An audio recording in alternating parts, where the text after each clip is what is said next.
Video upload করার পর আপনার ভিডিওতে ইমপ্রেশন দেয় না। যদি ইমপ্রেশন দেয় আপনার ভিডিওতে মানুষ ক্লিক করে না। যদি কেউ ক্লিক করে আপনার ভিডিও তারা ফুল দেখে না। আপনার অডিয়েন্স রিটেনশন লো হয়ে যায়। এই ধরনের আরো অনেক রকম সমস্যা সমাধান করব আজকের এই ভিডিওতে। সবার প্রথমে এই চ্যানেলটাকে দেখেন, এটাও দেখেন, এই চ্যানেলটাকেও দেখেন, এটাও দেখেন, এটাও দেখেন, এটাও দেখেন। এই সকল চ্যানেলগুলো দেখার পর আপনার মনের ভিতর এখন অনেক রকম প্রশ্ন আসবে। কিভাবে এত কম ভিডিওতে এত সাবস্ক্রাইবার গেইন করলো? এত কম ভিডিওতে এত ভিউজ কিভাবে? একটা ভিডিওতে মিলিয়ন ভিউজ কিভাবে? এরা এত দ্রুত কিভাবে এই চ্যানেলগুলো গ্রো করে?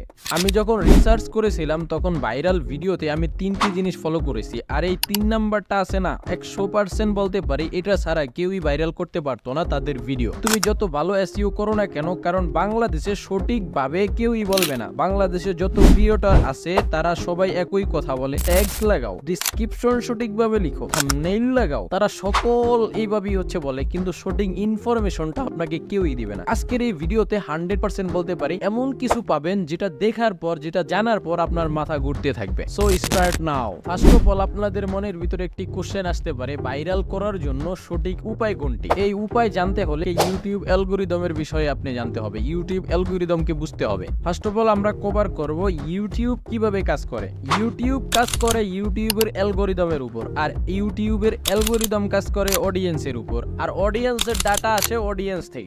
এখন তুমি বলতে পারো ইউটিউবের অ্যালগরিদম এবং অডিয়েন্স একই জিনিস।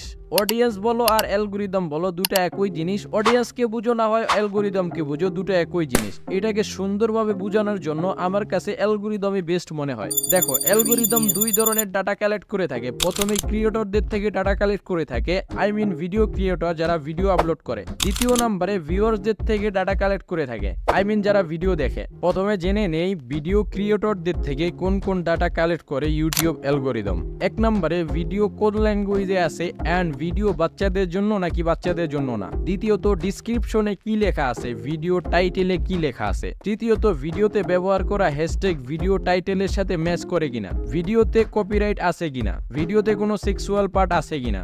ভিডিও ডিউরেশন 60 সেকেন্ডের বেশি আছে কিনা। ভিডিও রেশিও কি। ভিডিও কোন জায়গা থেকে আপলোড করা হয়েছে। থাম্বনেইলের উপর কোনো সেক্সুয়াল ইমেজ আছে কিনা। ভিডিও কোন ক্যাটাগরি, আদার্স আরো অনেক কিছু। এবার জানা যাক ভিউয়ার্সদের থেকে কোন কোন ডাটা কালেক্ট করে ইউটিউব অ্যালগরিদম। কোন ভিডিওটা ফুল দেখেছে, ভিডিওতে লাইক এন্ড ডিসলাইক এন্ড ভিডিওর কমেন্ট, সার্চ হিস্টোরি, কোন চ্যানেলের ভিতরে বেশি সময় দেয়, কোন টাইপের চ্যানেল সাবস্ক্রাইব করে রেখেছে এন্ড কি কি সার্চ করে, ওয়াচ হিস্টোরি কি, কোন কোন ল্যাঙ্গুয়েজের ভিডিও দেখে থাকে, আদার্স আরো অনেক কিছু। অ্যালগরিদম দুই ধরনের ডাটা কালেক্ট করার পর অ্যালগরিদম সুযোগ বুঝে যেই ভিডিও সুন্দর হয় সেই ভিডিওটা অডিয়েন্সের কাছে পৌঁছায়, এবং যেই ভিডিও সুন্দর হয় না সেই ভিডিও অডিয়েন্সের কাছে পৌঁছায় না। এখন প্রশ্ন হচ্ছে, অ্যালগরিদম তো মানুষ না যে আপনাদের ভিডিও দেখে বলে দিবে ভিডিওতে কি কম ছিল এই জন্য অডিয়েন্সদের কাছে পৌঁছায় না, এন্ড যেই ভিডিও ভালো হয়েছে তা অডিয়েন্সের কাছে পৌঁছায়। তো কিভাবে বুঝতে পারে কোন ভিডিওটি ভালো হয়েছে, কোন ভিডিওটি ভালো হয় না? এটা জানার জন্য তোমাকে অ্যালগরিদমকে বুঝতে হবে। অ্যালগরিদম ডাটা দেখে থাকে নাকি তোমার দেওয়া ভিডিও ইনফরমেশন দেখে থাকে? ইউটিউবের এম তুমি জানো,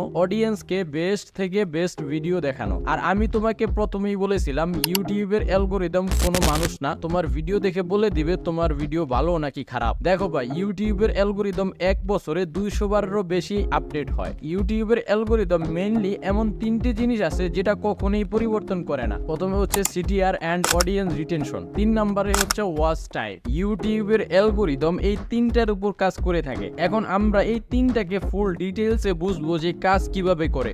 CTR, watch time, audience retention, এসব কাজ কিভাবে করে। তুমি ইউটিউবে কারো না কারো ভিডিওতে শুনেছো সিটিআর হাই করো, সিটিআর হাই করো, সিটিআর হাই করো, কিন্তু সিটিআর আসলে কি? CTR click through rate. যখন তুমি একটা ভিডিও আপলোড করো, সেই ভিডিওটা যদি কারো কাছে পৌঁছায়, কারো সামনে যায়, সেই লোকটা কি ক্লিক করে নাকি ক্লিক করে না? আর একটু ডিটেইলসে তোমাদেরকে বুঝাই। লাইক তুমি একটি ভিডিও আপলোড করেছো এন্ড ইউটিউব তোমার ভিডিওটাকে 100 জন লোকের কাছে পৌঁছেছে, কিন্তু ক্লিক শুধুমাত্র 8 জন করেছে। এমন সময় তোমার ভিডিওর সিটিআর হয়ে যাবে 8%। এখন ইউটিউবের কাছে দুইটি ভিডিও আছে, একটি ভিডিওর সিটিআর 8%, আরেকটি ভিডিওর সিটিআর 20%। এখন তুমি বলো ইউটিউব সিটিআর দেখে কোন ভিডিওটাকে বেশি প্রমোট করবে? অবশ্যই যে ভিডিওটার সিটিআর বেশি সেটা, কারণ এই ভিডিওতে বেশি ক্লিক করে না। এখন তোমার মনে একটি প্রশ্ন আসতে পারে, সিটিআর কত হলে ভাইরাল হবে? দেখো, ইউটিউব এক্স্যাক্টলি কোনো নাম্বার দেয়নি। 8% হোক বা 20% সিটিআর হোক, যেই কোনো সিটিআরই তোমার ভিডিও ভিডিও ভাইরাল হতে পারে। এন্ড ভাইরাল ভিডিওর সিটিআর কিন্তু ডাউন হতে থাকবে, এটা দেখে তোমরা ভয় পেও না। তোমার সিটিআর যদি 2 হয়ে থাকে তাহলে তুমি 4 করো, যদি 4 হয়ে থাকে তাহলে 6 করো, 6 হয়ে থাকলে 8 করো, বাট ইমপ্রুভ করতে থাকো, তাহলে দেখবা যে তোমার সিটিআর নিয়ে আর কোনো প্যারা খাইতে হবে না। আশা করি সবাই সিটিআর এর বিষয়টা ক্লিয়ারলি বুঝতে পারছো।